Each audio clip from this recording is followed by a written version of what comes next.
Oi pessoal, aqui é o Marcelo, enfermeiro intensivista, dono da página Enfermagem Intensiva News, do Instagram Enfermagem Intensiva, do Facebook Enfermeiro Marcelo Silva. Quem quiser pode me adicionar, tá? Tudo fiquem à vontade para me adicionar. Vamos falar um pouquinho sobre a avaliação neurológica do paciente na terapia intensiva. O paciente neurológico agudo é um paciente muito instável, até as primeiras 72 horas, basicamente, a literatura nos traz isso. E a equipe de enfermagem ela tem um papel fundamental no prognóstico desse paciente. Não adianta o paciente chegar do centro cirúrgico após uma craniotomia descompressiva, instalação de válvulas, etc., né, com os medicamentos, blá, blá, blá, se a enfermagem ela não ficar atenta a alguns sinais no qual a gente vai atuar para que esse prognóstico seja favorável. Então, quem dá o prognóstico para o paciente neurológico na terapia intensiva não é a equipe médica.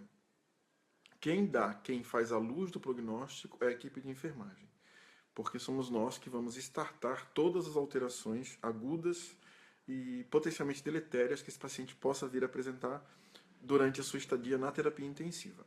Quando a gente fala de paciente neurologicamente grave, a gente fala daqueles pacientes que vêm do centro cirúrgico, geralmente pacientes que fizeram alguma descompressão cirúrgica, por tumor, por trauma, pacientes com AVC também, que tem toda a alteração da homeostase intracerebral, né, do aumento da pressão, também são pacientes graves, são pacientes agudos graves, que precisam aí da nossa atenção especial.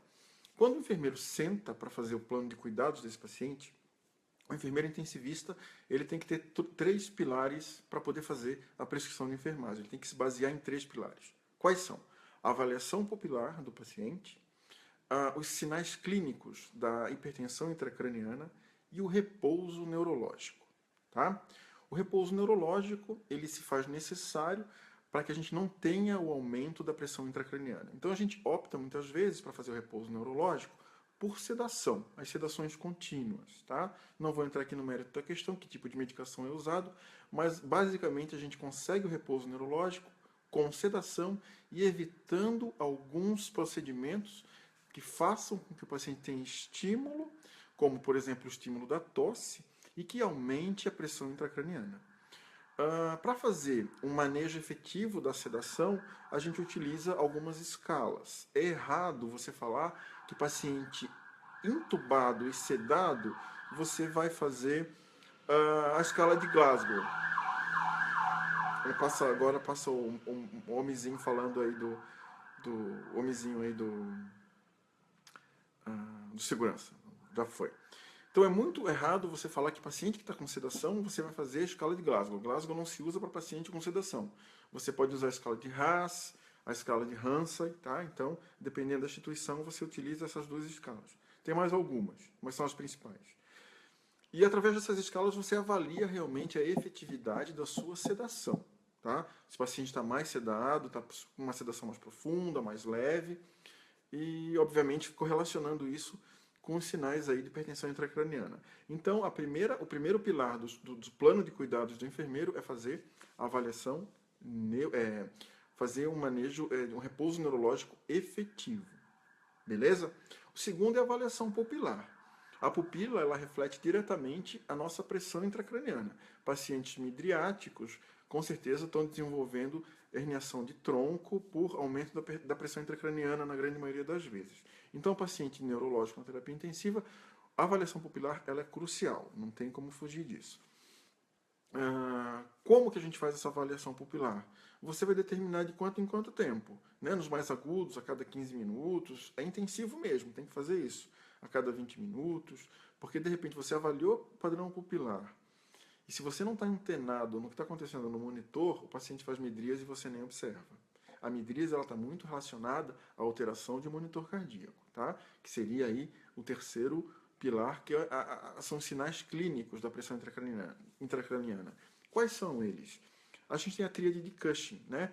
Pacientes neurológicos na terapia intensiva que desenvolvem hipertensão arterial, tá? Pressão alta, bradicardia, frequência cardíaca baixa, tudo associado, e bradipneia, frequência respiratória baixa, o paciente está desenvolvendo uma tríade de Cushing, um aumento da pressão intracraniana. Se não houver uma ação imediata, esse paciente com certeza vai ter herniação de tronco e vai evoluir para morte encefálica. Então é muito importante que o enfermeiro da terapia intensiva, o enfermeiro intensivista, ele oriente a sua equipe de técnicos para que eles fiquem antenados a esse tipo de situação. O alvo que você quer de sedação para esse paciente. Nisso você vai incluir manipulação mínima, né? Banho, não dê banho nesse paciente aí nas primeiras 24, 48 horas, faça uma higiene. A gente tem muita neura com banho, então saiba, né, o momento certo de dar banho no paciente. Quanto menos você mexer nele, melhor. Então, repouso neurológico é importante. Oriente a sua equipe em relação a isso. Oriente a sua equipe também para avaliar a pupila, ensine o técnico a avaliar a pupila. Fala o que é uma midríase, fala o que é miose, fala o que é anisocoria, mostra a reatividade da pupila na presença da luz. Isso é muito importante que o técnico saiba também, porque ele fica na beira-leito do paciente, com o paciente. E os sinais clínicos de hipertensão intracraniana. Então, decorra a sua prescrição de enfermagem baseado nesses 3 pilares. Não vou entrar aqui no mérito da questão de diagnóstico de enfermagem, tá?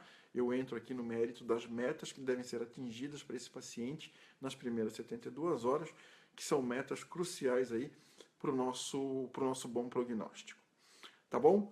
Prometo que essa live aqui é uma live meia falsinha, não é uma live de verdade, é uma live gravada. Vou fazer uma live pra gente ainda, falando ao vivo realmente com vocês, tirando dúvidas, etc.